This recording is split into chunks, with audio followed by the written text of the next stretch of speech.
జగన్మోహన్ రెడ్డి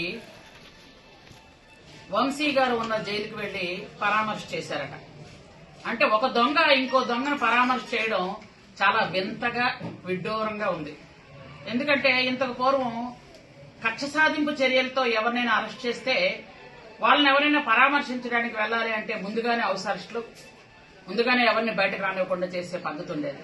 కానీ ఈరోజు ప్రజాస్వామ్య పద్ధతిలో ఒక మాజీ ముఖ్యమంత్రి, ప్రజెంట్ పులివెందుల ఎమ్మెల్యే ఒక దొంగని, ఒక కిడ్నాపర్ని పరామర్శించడానికి వెళ్లాడు. ఆయన ఎవ్వరూ అడ్డలేదు. అక్కడికి వెళ్లిన తర్వాత ఆయన ఏదేదో మాట్లాడేస్తున్నాడు ఇష్టం వచ్చినట్టుగా.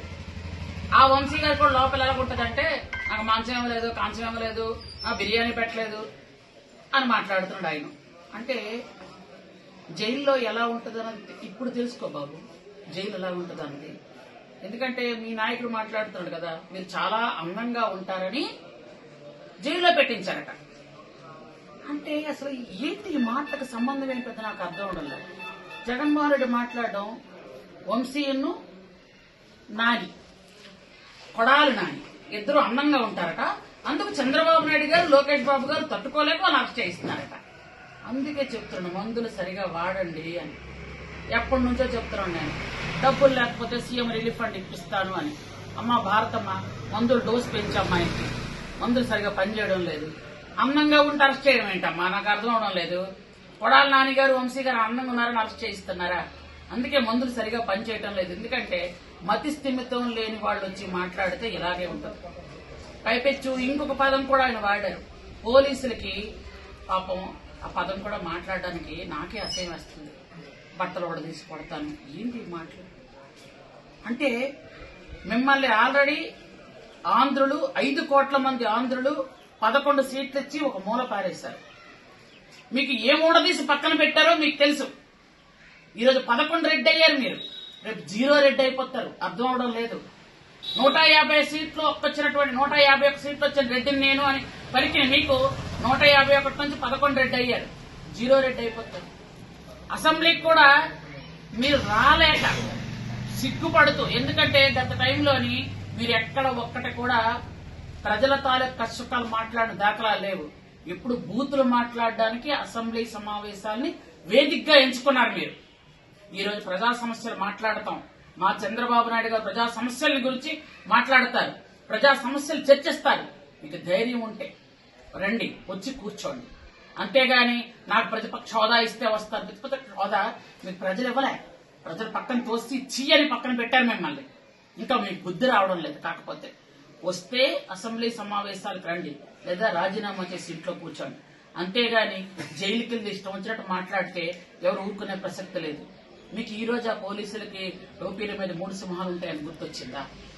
ఆ రోజు గుర్తురాలే? ఆ రోజు ఆడవాళ్ళు ఈడిపించినప్పుడు గుర్తురాలే? ఆ రోజు పొంగళ్ళు పెట్టడానికి వచ్చిన ఆడవాళ్ళని బయటకు తోసిస్తున్నప్పుడు గుర్తురాలే? మహిళా శాసన సభ్యులైన మమ్మల్ని లోపలికి వెళ్తుంటే అడ్డగించినప్పుడు మీకు గుర్తురాలే? కరోనా సమయంలో ఇంతమంది చనిపోతే కనీసం బయటకు వచ్చి పలకరించాలని ఇంగిత జ్ఞానం లేదు మీకు. ఈ రోజు మీరు మాట్లాడతారా? ఎంతో మంది పేదవాళ్ళు బయట చచ్చిపోతుంటే పోలీసులతో ఈడిపించేసిన మీరు ఈ రోజు మీరు మాట్లాడతారా? ట్రాక్టర్తో ఒక మహిళను గుద్దించేస్తే కనీసం కేసు కూడా పెట్టించకుండా ఆపించిన మీరు, ఎంతో మంది దళితుల్ని అపహాస్యం చేసి ఈరోజు ఒక దళితుడిని కిడ్నాప్ చేసి చంపేయాలనుకుంటున్న వంశీని పలకరించడానికి వెళ్ళిన మీరు, దళితుల గురించి నా ఎస్టీలు, నా ఎస్సీలు, నా బీసీలను మీరు మాట్లాడిన పరిస్థితి మీద ఒక్కసారి ఆలోచించండి. ఎందుకంటే ప్రజలు ఇవన్నీ గమనించే మిమ్మల్ని అక్కడ కూర్చొని పెట్టారు. ఇంకా బుద్ధి జ్ఞానం లేకపోతే మీకు. ఈరోజు ఆంధ్ర యూనివర్సిటీలో లెక్చరర్గా పనిచేసి ఈరోజు ఆదికవి నన్నయ్య యూనివర్సిటీ రాజమండ్రికి వీసీగా వెళ్ళినటువంటి శ్రీమతి ప్రసన్నశ్రీ గారికి నా హృదయపూర్వకమైనటువంటి అభినందనలు తెలియజేసుకుంటున్నాను. ఈరోజు గిరిజన కులంలో పుట్టి గిరిజనుల లిపిని కొండదర్లు, జాతాబ్దర్లు, గదబ, మూక, సవర ఇట్లాంటి దాదాపు 16 కులాలు తాలూకా లిపిని రాసినటువంటి చాలా ఎంతో తెలివైన ఆవిడ. అలాంటి ఒక ప్రతిభ ఉన్న ఆవిడకి వీసీగా ఛాన్స్ ఇచ్చినటువంటి మా ముఖ్యమంత్రి చంద్రబాబు నాయుడు గారికి, మా విద్యాశాఖ మంత్రి లోకేష్ బాబు గారికి నా హృదయపూర్వకమైనటువంటి ధన్యవాదాలు తెలియజేస్తాను. ముఖ్యంగా ప్రతిభకు పట్టం కట్టడం అంటే ఈరోజు 9 మంది వీసీలను చూస్తే మనకు అర్థమవుతుంది. ఇంతకు పూర్వం ధనానికే పట్టం కట్టడం ఉండేది, ఈరోజు ప్రతిభకు పట్టం కట్టారు. ఈరోజు ఒక గిరిజన మహిళకి ఇలాంటి అరుదైనటువంటి ఒక మంచి గౌరవం దక్కించినటువంటి మా నాయకుడు చంద్రబాబు నాయుడు గారికి మరొక్కసారి నేను హృదయపూర్వకమైనటువంటి ధన్యవాదాలు తెలియజేసుకుంటూ, ఇలాంటి సంఘటనలు కేవలం చంద్రబాబు నాయుడు గారు మాత్రమే చేయగలరు, ఆయనకు మాత్రమే సాధ్యం.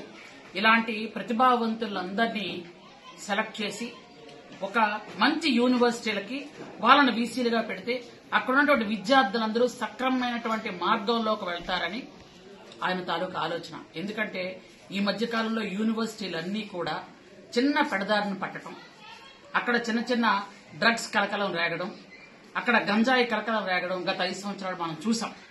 వాటిని పూర్తిగా సమూలంగా రూపుమాపాలి అంటే ప్రతిభ ఉన్న 9 మంది వీసీలను ఈరోజు యూనివర్సిటీలను వేసి అక్కడున్న విద్యార్థులందరికీ కూడా మంచి భవిష్యత్తు ఇవ్వాలన్నదే మన ముఖ్యమంత్రి చంద్రబాబు నాయుడు గారి సంకల్పం, మన విద్యాశాఖ మంత్రి లోకేష్ బాబు గారి సంకల్పం. కాబట్టి వాళ్ల సంకల్పానికి ఆ భగవంతుడు కూడా అన్ని విధాలుగా తోడుండి ఈరోజు వాళ్ళందరికీ కూడా నా హృదయపూర్వకమైనటువంటి కృతజ్ఞతలు తెలియజేసుకుంటున్నాను. Thank you.